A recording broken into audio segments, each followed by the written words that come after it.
Hello everyone, I am Aditya and you are watching German class. आज की video में कुछ मैंने आपके कमेंट से क्वेश्चंस लिए हैं जो कि आप कमेंट करते हो वीडियोस के नीचे।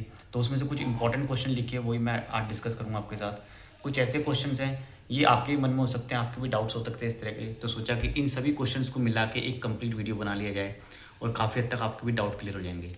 तो ये Q&A बेस्ड वीडियो है और ये ऐसे क्वेश्चन है जो ऑलमोस्ट आपने कमेंट्स में मेरे से अभी कुछ दिनों पहले, कुछ हफ्तों पहले पूछे हैं मेरे से। तो उन्हीं का रिप्लाई मैं डिटेल में करूँगा। तो आप देखना वीडियो और शायद आपका भी क्वेश्चन इसी में शामिल भी हो जाए और आप भी उनका आंसर मिल जाए आपको। तो पहला क्वेश्चन जो सबसे इम्पॉर्टेंट, ये क्वेश्चन पूछा है बहुत बार, कई बार स्टूडेंट ने, कि A1 to B2 लेवल करने में ड्यूरेशन कितनी लगेगी, कितना टाइम लगेगा A1 से अगर मैं B2 तक करता हूँ, जर्मन लैंग्वेज सीखता हूँ, मुझे बहुत जल्दी सीखना है, टाइम मेरे पास कम है, मुझे जर्मनी जाना है। तो इसका जवाब यही होगा कि तो जर्मन सीखने के लिए आपको टाइम देना पड़ेगा। शॉर्टकट नहीं है कि आपको मैं बोल दूँ कोई 3 महीने में 4 महीने में सीख जाओगे, ऐसा नहीं है। B2 लेवल तक आपकी एक्सपेक्टेशन है, आपकी डिमांड है B2 तक, B2 की रिक्वायरमेंट है। तो B2 लेवल में आपको अच्छे से बोलना भी आना चाहिए, ठीक है, आप अच्छे से लिख पाओ, समझ पाओ, डिस्कस कर पाओ। तो कम से कम मान के चलो 9 से 10 महीने का समय लगेगा ही लगेगा। और वो भी जब आप डेली 2 से 3 घंटे डेली पढ़ रहे हो, क्लास कर रहे हो वो अलग बात है, क्लास के बाद भी आपको 2 से 3 घंटा डेली पढ़ना पड़ेगा। तो B2 लेवल तक आप कर पाओगे। और 9 से 10 महीने मैंने बोले हैं, ठीक है। उसके बाद आप चाहो तो डायरेक्ट B2 का एग्ज़ाम भी दे सकते हो, बीच में कोई एग्ज़ाम देना है तो वो दे भी सकते हो, आपकी चॉइस है, ठीक है। ये आपके सवाल का जवाब है। दूसरा क्वेश्चन ये कि वोकैबलरी B2 लेवल देने से पहले मेरे को वोकैबलरी कितनी आनी चाहिए, कितने वर्ड्स मेरे को आने चाहिए। 5,000 वर्ड्स आने चाहिए, 10,000 वर्ड्स आने चाहिए, कोई कहता है 5,000, कोई कहता है 10,000। तो सर आप बताइए कि कितने वर्ड्स मुझे आने चाहिए। तो मेरा इसका एक सीधा सा जवाब होता है कि इसकी कोई वर्ड लिमिट नहीं है, वोकैबलरी की कोई वर्ड लिमिट नहीं है। मैं आपको बोल दूँ कि नहीं आप 5,000 वर्ड करके चले जाओ या आप 2,000 वर्ड करके चले जाओ, आपका पेपर भी पास हो जाएगा, आप जर्मन बोलना भी सीख जाओगे, ऐसा कुछ नहीं है। वोकैबलरी आपकी कैपेसिटी के ऊपर है, आपकी एबिलिटी के ऊपर है। कितने वर्ड्स आप आराम से बोल सकते हो, कितने वर्ड्स आप अच्छे से बोल सकते हो विदाउट प्रॉब्लम, उस पर डिपेंड करता है। इसकी कोई लिमिट नहीं है कि हाँ आप इतने वर्ड्स कर लो तो आप कर पाओगे, ऐसा कुछ भी नहीं है, ठीक है। आपकी अपनी इंडिविजुअल कैपेसिटी है, हर एक लर्नर की अपनी कैपेसिटी होती है, उसके अकॉर्डिंग वो पढ़ता है, सीखता है। तो मेरी कैपेसिटी अलग है, आपकी कैपेसिटी अलग है, किसी और फ्रेंड की, क्लासमेट्स की कैपेसिटी, लर्निंग कैपेसिटी, एबिलिटी सबकी अलग अलग होती है। तो जितने ज़्यादा वर्ड्स आप कर सकते हो करिए।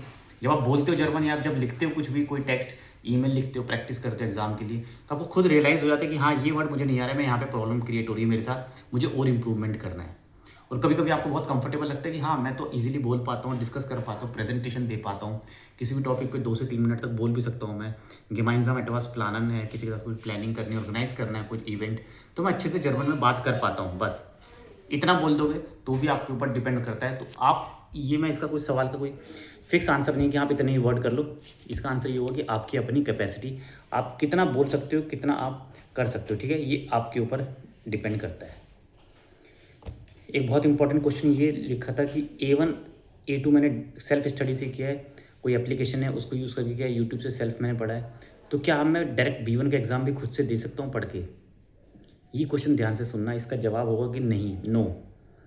आपने सेल्फ स्टडी कर लिया A1 A2, आपको नहीं पता कि आपका लेवल A1 है A2 है, किसी टीचर से आपने कोई गाइडेंस नहीं ली, यूट्यूब पर आपने वीडियोज़ देखी हैं, ऐप्स यूज़ करी हैं, ठीक है, लेकिन आपको नहीं पता कि कंटेंट अभी और कितना है, या तो आपके पास सिलेबस हो, सिलेबस देख के आपने टॉपिक्स पढ़े A1 A2 तो ठीक है।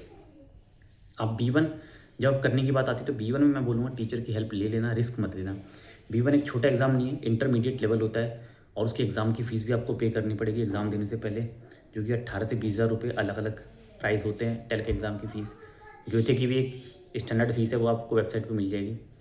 तो कहने का मतलब 20,000 रुपये आपके दाव पे लगेंगे। आप खुद से सेल्फ स्टडी करके पेपर दोगे, हो सकता है आपका पेपर एक बार में पास ना भी हो, ये बहुत संभव है कि आपका पेपर एक बार में पास ना हो।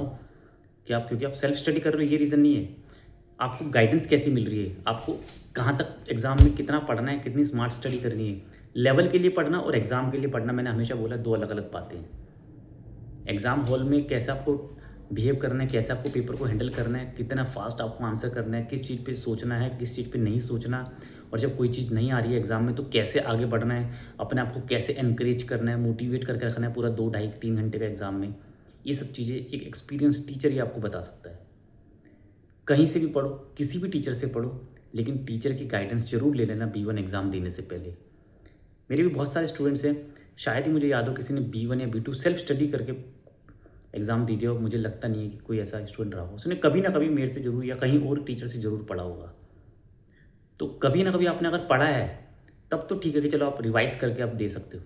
लेकिन आपने पहले कभी पढ़ा ही नहीं टीचर से, स्पेशली B1 की मैं बात कर रहा हूँ, और आप डायरेक्ट एग्ज़ाम देने की सोच रहे हो, तो it might be a big risk है आपके लिए। हो भी सकता है, नहीं। तो रिस्क लेने के लिए तैयार हो तो आगे बढ़ जाओ।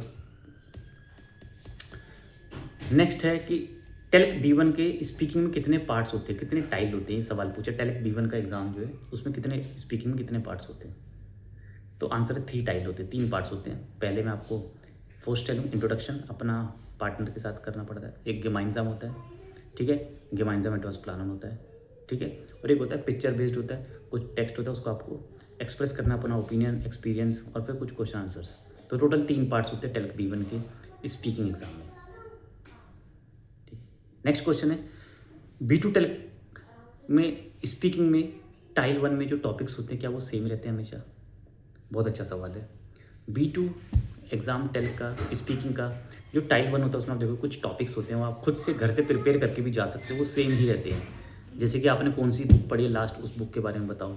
आपने कौन सी मूवी देखी, उस मूवी के बारे में बताओ, है ना। कोई आपने कॉन्सर्ट अटेंड किया, उसका एक्सपीरियंस बताओ। तो अपना एक्सपीरियंस आपको शेयर करना पड़ता है, 2 मिनट तक आपको बोलना पड़ता है, या आप खुद से प्रिपेयर करके भी जा सकते हो। यस, ये टॉपिक सेम ही रहते हैं, ये आप खुद प्रिपेयर करके जा सकते हो और काफ़ी अच्छे से इसको पास भी कर सकते हो। और लास्ट क्वेश्चन मैं लूँगा जो कि बहुत कॉमन क्वेश्चन है सभी के लिए, सभी इससे रिलेट कर सकते हैं कि हाउ टू इम्प्रूव स्पीकिंग। मैं स्पीकिंग को कैसे इम्प्रूव करूँ, कैसे मैं बोलूँ, मुझे बोलना नहीं आ रहा है, मैं बोल नहीं पा रहा हूँ, 6 महीने हो गए हैं, 1 साल हो गया जर्मन सीखते हुए, क्लासेस भी कर रही हूँ, मैं क्लासेस कर भी रहा हूँ ऑफलाइन या ऑनलाइन जो भी है, but I can not speak. इसका आंसर भी आपके पास है, यू शुड डू प्रैक्टिस। ईमानदारी से देखो कि क्या आपने प्रैक्टिस करी है, वाकई में 1 साल से आप बढ़ भी रहे हो। आप खुद इसका जवाब दे सकते हो। अगर आप 1 साल से लगातार पढ़ रहे हो तो ऐसा हो ही नहीं सकता कि आप बोलना नहीं आते हो, चाहे आप ऑनलाइन पढ़ रहे हो, ऑफलाइन सेंटर पे जा रहे हो। लेकिन यदि आप लगातार निरंतर 6 महीने भी अगर आप लगातार जर्मन पढ़ रहे हो, अच्छे से मेहनत करके पढ़ रहे हो, तो आपको स्पीकिंग आ जाएगी, ये जवाब है। ऐसा हो ही नहीं सकता कि आपको स्पीकिंग ना आती हो। और नहीं आ रही है तो प्रैक्टिस करो, खुद से बोलो। मैंने बहुत सारे वीडियोस में टिप्स भी दिए हैं कि अपने मोबाइल पे ऑडियो मैसेज खुद को सेंड करो, घर पे किसी मेंबर को नंबर पे सेंड करो, उसको सुनो।